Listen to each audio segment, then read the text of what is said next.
Hello, everyone. I'm Chestic44, also known as Fly, and welcome to this Let's Play of In Other Waters. Last episode, we made our way into this area called the Bloom, a massive cloud of toxic green that is just not very good to go through. We're finding key points of safety, like right here, but that's about it. That said, it's time for us to actually retrieve back to base. We have no other way to get back, so back we go.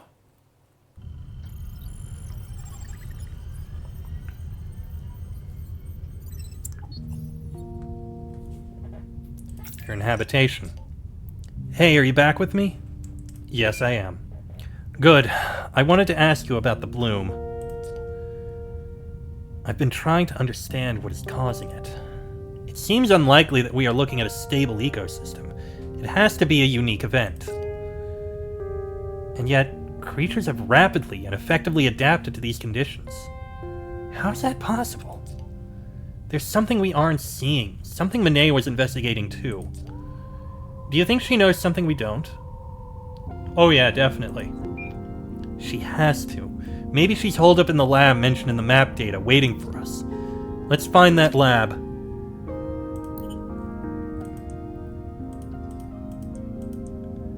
Nothing new here, which is a little surprising. Right, in the bay, let's put all of these in here. Well, some of them. We need that too, and we need that. Alright, what have we got in the lab? First, the taxonomy.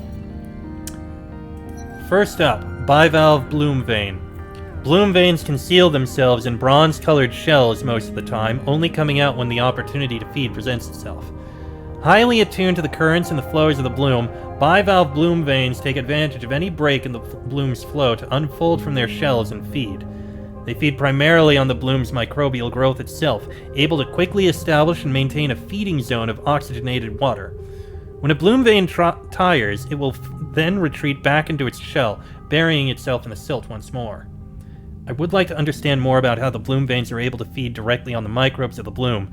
Considering the extremely high toxicity, perhaps something we uncover here could be useful for future expeditions into the unforgiving landscape of the bloom. Food sample, shell sample. Bloom fans are delicate and pale, fan-shaped creatures that filter the toxic microbes of the bloom. As tall as a human, and with a wide span of pale spines that form a feather-like shape, they are instantly recognizable in the green clouded water of the bloom.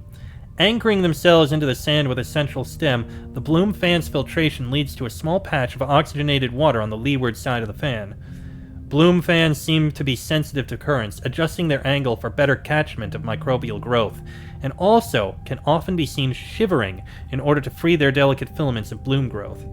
How they contend with the high toxicity and deoxygenated waters of the bloom is unclear, but perhaps analysis of the dust that coats their spines may offer some clues. Dust sample, stem sample. Fortunately, we have several things that we can do here. So let's see. Sphere fragment. No relevant taxonomy entries found. Nest workers. No entry found. Fan dust, bloom fan update, bivalve shell, bivalve update. Okay, that's definitely something. So the bivalve. After being lucky enough to come across an entire bloom vein shell, analysis has provided some possible explanations for the creature's neurotoxin resistance. The shell itself was found to have radial patterns of tiny holes in certain areas, all of which were found to have a high concentration of the bloom neurotoxin. It seems that when the bloom vein is in its hidden resting state, it exudes the neurotoxin through its shell, processing the glucose and the bloom growth separately. This exuded neurotoxin coats the bloom vein's shell and the surrounding area, making the creature potentially deadly to any predator.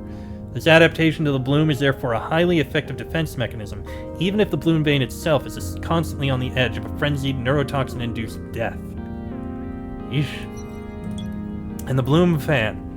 A close analysis of the fan dust shows that the fans catalyze the bloom's microbes into massively increasing their oxygen production, to the point that the cells themselves are torn apart by the oxygen that bubbles out from within them. This is why bloom fans can be heard to be fizzing when in close proximity, and suggests that oxygen is the primary nutrient that the fans acquire from filtering. Interestingly, this analysis suggests that the bloom's microbes are oxygen-producing by nature, and may be a form of algae.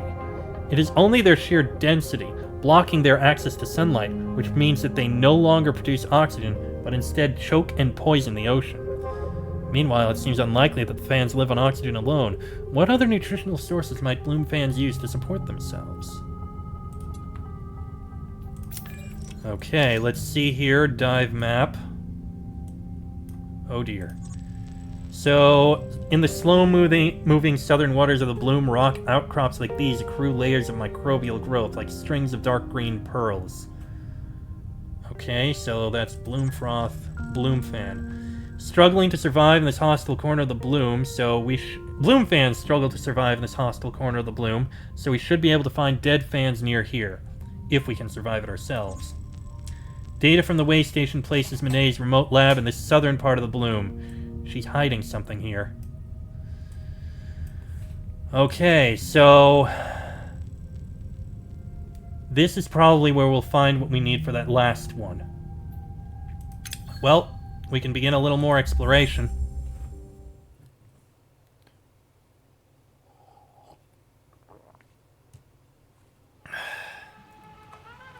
Only got one more way to go. What do we have? Not much. We got nest workers to make safety, and sphere fragment for a lot of oxygen.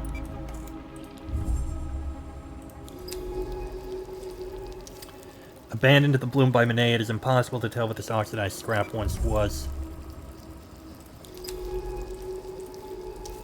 Clumps and trails of microbial growth trail across my visor. Nothing of interest, just more microbial clouds. Little sand is gathered around the extended base of this rock, enough to hide a creature from the bloom, perhaps. Growths clump in the eaten away dents in the rock floor as if funneling into the planet. World rock formations sit wreathed in green cloud. Oh, good. Get over there immediately. Twisting in the direction of the bloom's flow, this fan cuts a slit of clear water through the microbial clouds, and the rock floor here is covered in a thin layer of silt, unmoved by currents or creatures. Well, we need all of these.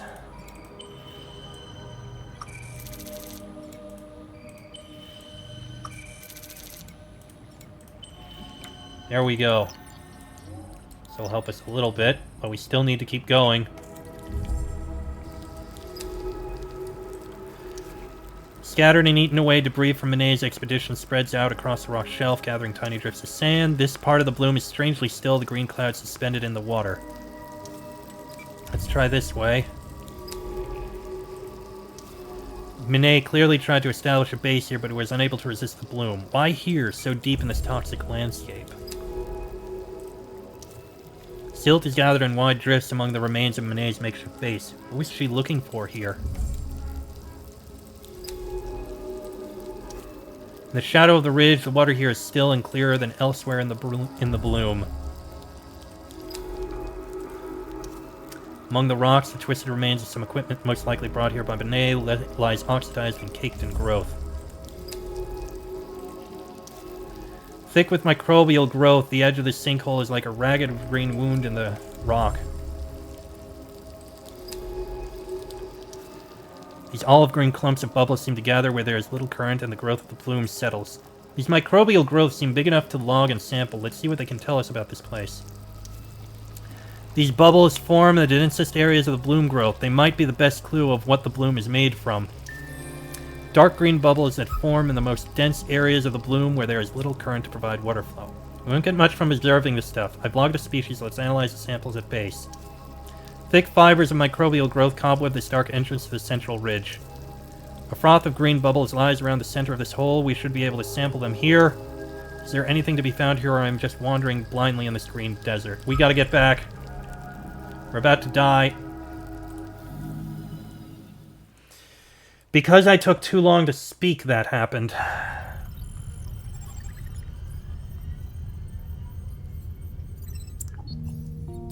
But we do have something new, at least.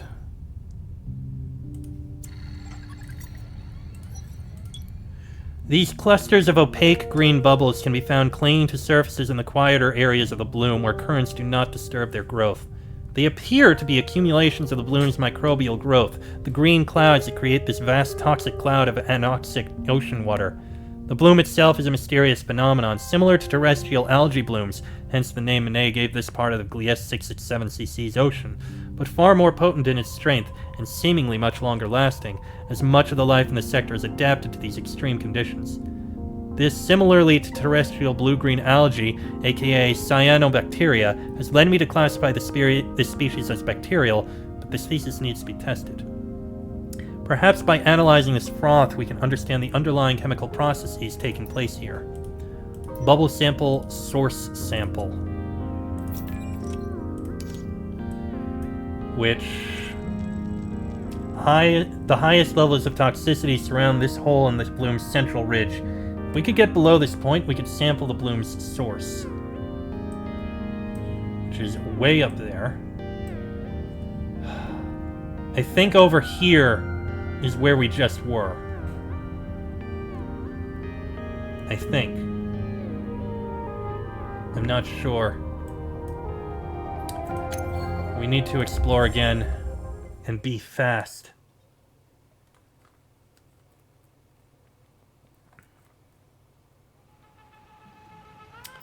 Though now that I think about it,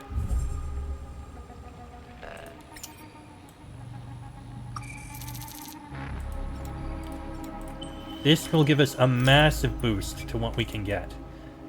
These are not as much of a boost.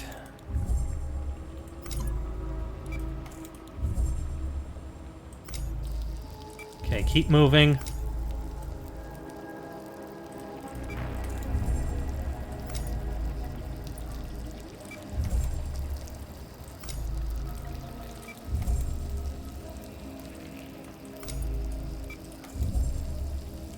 Little more.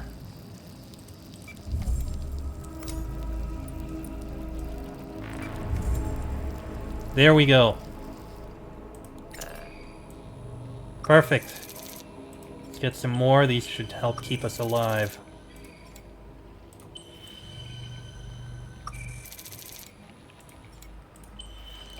Perfect. That'll last us a bit longer. Let's see what's in this direction. Among the green clouds, the polychromal light of a huge bubble glows. Oh, we found another source. This bubble has an iridescent sheen, its skin being made up of thousands of tiny particles which reflect the light.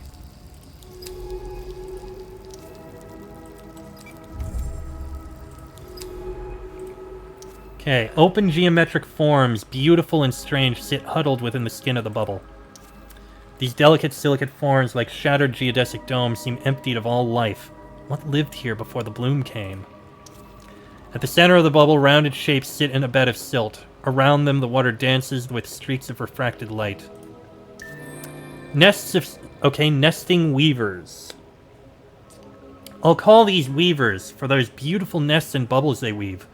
What would we do without them? Nests of small iridescent creatures which maintain protective bubbles around their territory, shielding them from the bloom.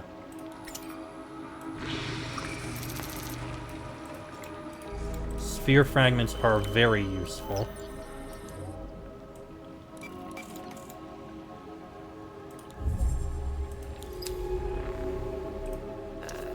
Though physical objects seem to be able to pass, the fizzing skin of the bubble completely obstructs the bloom's microbial clouds.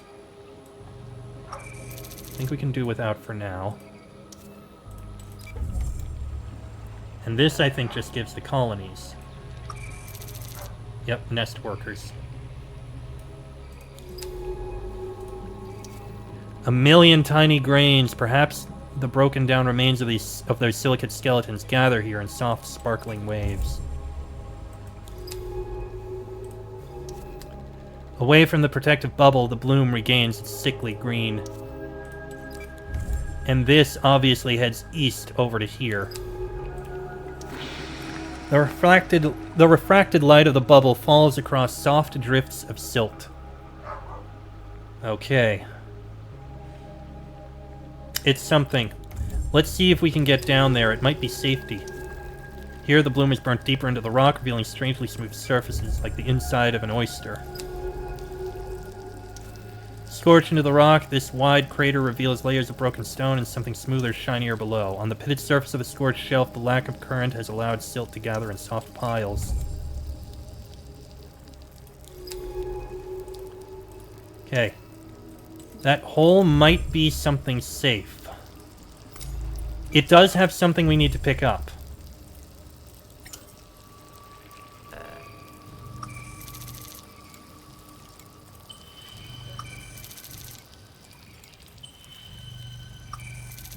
We're full.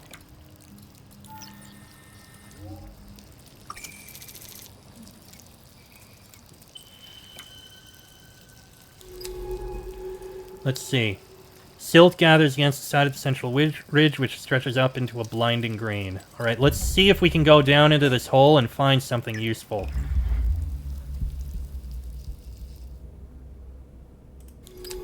Oh. Dense bubbles. Curved walls streaked with cascades of green bubbles, all glassy and sickly green in the light of the suit's headlamps. Corroded into the tunnel mouth, this seal is stuck fast. The only way in would be to cut straight through. First, let's take a look at these bubbles. Okay, it's more of these bloom bubbles. Which, actually...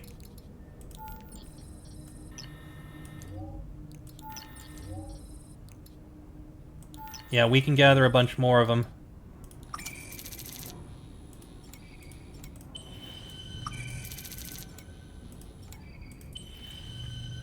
One more.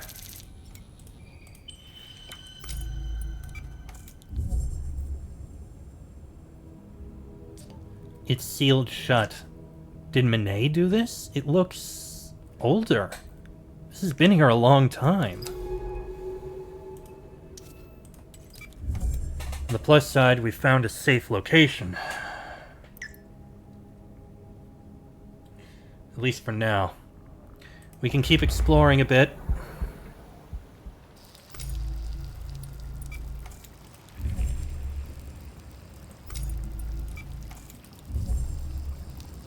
Oh good, another safe spot.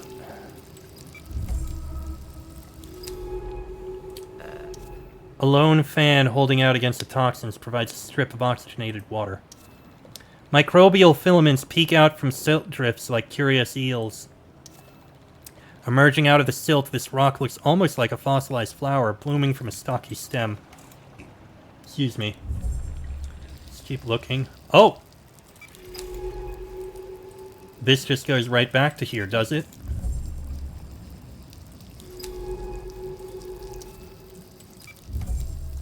Ah, I see.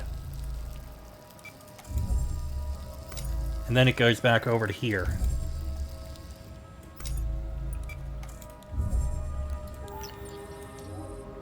And then we have this path down here. Heavy concentrations of microbial life turn the water here into a flat green wall. The bloom seems endless. Small holes, perhaps burrows, dot the waves of silt. Globular bubbles sit under the overhang of this corroded rock. This would be a good place to sample the bloom's growth.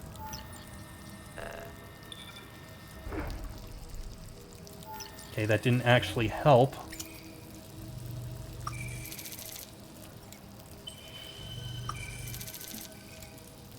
If we're quick...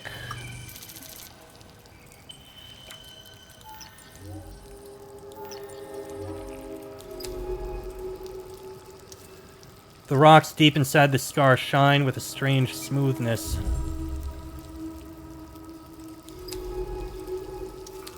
Around this towering pillar of whorled rock, opaque green bubbles have gathered, pouring out of eroded cracks. Soft currents push silt into the corroded holes of the rock shelf.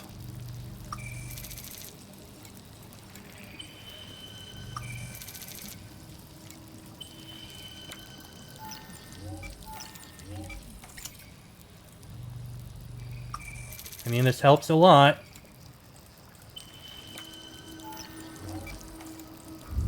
Let's keep going a bit. South of the Bloom's Ridge, the current is non-existent. Clumps of microbial growth hang in the water above a sandy plain. This probably heads back up. These strange rocks are beautiful. If only the bloom didn't keep us from lingering longer. Through the green, I can see the skeleton of Manet's remote laboratory, as fractured and remote as Manet herself.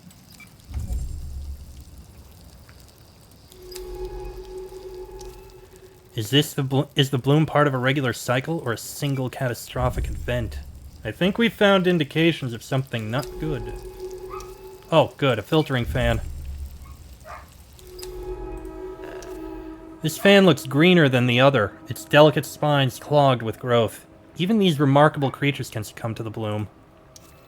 Between the wall of the ridge and the corroded shelf is a wide strip of pale and silvery silt. And that heads back to there, but a boxy outcrop of the bloom's central ridge rises out of the green growth.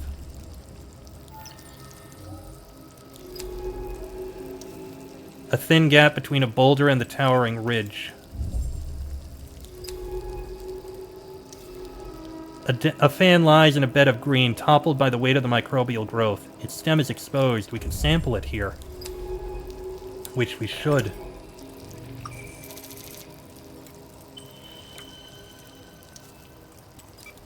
Okay. There's nothing else in this direction.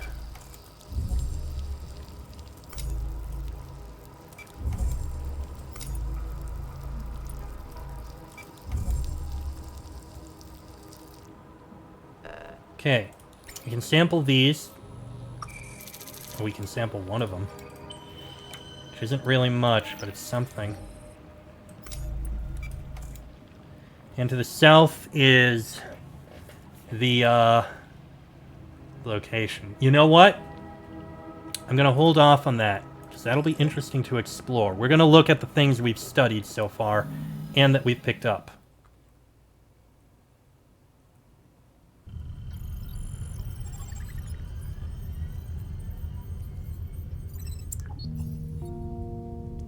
Okay, got some things to store in here. We've got that, we've got that.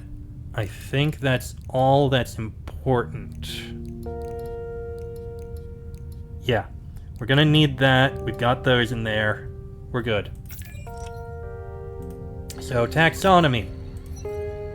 Nesting weavers. Weavers are creatures found in the bloom where they build elaborate cylindrical nests protected by bubbles of oxygenated water. Iridescent and translucent, weavers themselves are difficult to observe individually due to their size and speed. Each nest is a hive of activity, as is the fizzing skin of the bubbles that protect them, which the weavers carefully maintain. If at any point the integrity of that bubble seems to be collapsing, many weavers will rapidly respond, leaving the nest in swarms to rebuild the bubble's skin. What is it that the weavers are protecting, and how are they shielding themselves so effectively from the bloom? Analysis of individual weavers might help if we are able to catch some of them. Colony sample, nest sample. Okay, we can do some sample analysis here. There's some nest workers. There's the fan stem. And there's the bloom bubble. Multiple taxonomy entries updated. Okay, the bivalve, finally. Sampling and analyzing bubble growths from the bloom shows that they are a form of algae, but with incredible adaptability. They have a distinctive chemical structure, but notable to the study of bloom veins is the presence of a compound similar to domoic acid within bloom bubbles. Domoic acid is a neurotoxin, known to produce memory loss and confusion in animals, which suggests that the erratic and frantic feeding behavior of bloom veins when feeding is, in reality, a form of frenzy brought on by the consumption of the neurotoxin. How this process isn't deadly to the bloom veins is unclear. The volumes of neurotoxin they are consuming are vast, enough to kill a human adult. Perhaps if I can directly examine a bloom vein, or at least its shell, I can understand their resistance. Which we've already done. So this is what they look like. Bloom growth on shell, flexible vein. So it starts off narrow and then just unfolds when it attacks. Very interesting. Next up, nesting weavers. We've already read on that, I believe. Yes. Analysis of weaver specimens show them to be shelled creatures with a set of jointed mandibles, which they use to handle their threads. These threads are the most fascinating aspect of the weavers. They are silk, but lined with a type of bacteria which lives inside the mouthparts of the weaver. When the threads are produced, they are coated with this bacteria, which aggressively consumes the microbial growth of the bloom. When not producing silk, this bacteria is kept alive by scavenging on the food that the weavers eat, taking their share from particles stuck on the weaver's mouthparts. However, analysis of the weavers themselves still gives no idea of what might lie in their nest. They protect these nests aggressively, but if I could find an abandoned one, it may be possible to sample it. The bloom fan. We got theories here. Study of a piece of bloom fan stem reveals that below the sand, a bloom fan has 4 jointed legs and a head with a circular mouth. Using these, the bloom fan scrapes through rock and sand in order to extract minerals and biological compounds. Bloom fans may feed on the roots or even the buried eggs of other bloom species. This source of nutrients, when supplemented by the oxygen gathered through its tail fan, which is in fact more of an external lung, is enough to sustain a bloom fan for a long period, especially due to its mostly static lifestyle. What this also suggests is that there may be a larger subterranean ecosystem which remains undiscovered beneath the bloom. Is this where life is retreated to in these toxic conditions? Okay, it really is just a big fan, like a leaf, which is interesting for being an animal. And finally, the bloom froth. We've got behavior here. Laboratory analysis of the froth has shown that each large bead in the bloom froth is a single microbial colony, bound by a gelatinous film much like terrestrial cyanobacteria of the order Nostochales. However, unlike this terrestrial species, the bloom froth displays an incredible ability to actively modify their internal chemistry to whatever conditions they find themselves in. Most bloom froth appears to have diverted to consuming metallic compounds, found in unusual abundance in the region of the bloom, rather than sunlight. This has led to the bacteria outputting large volumes of neurotoxins rather than oxygen. It is this which has left the bloom both anoxic and toxic. To better understand more, we need to find the source of this destructive bacteria.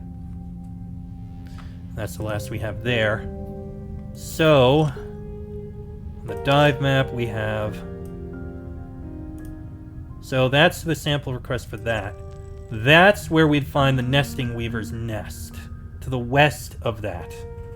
So we'll need to be careful. So, going on down, I think this is where we found... Yes, it was around here that we found the thing. So we need to keep heading south and then west so that we can get the nest. But we're going to need to do that later.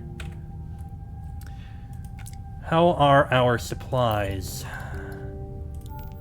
That provides a bit. That provides a bit more. We got our supplies there.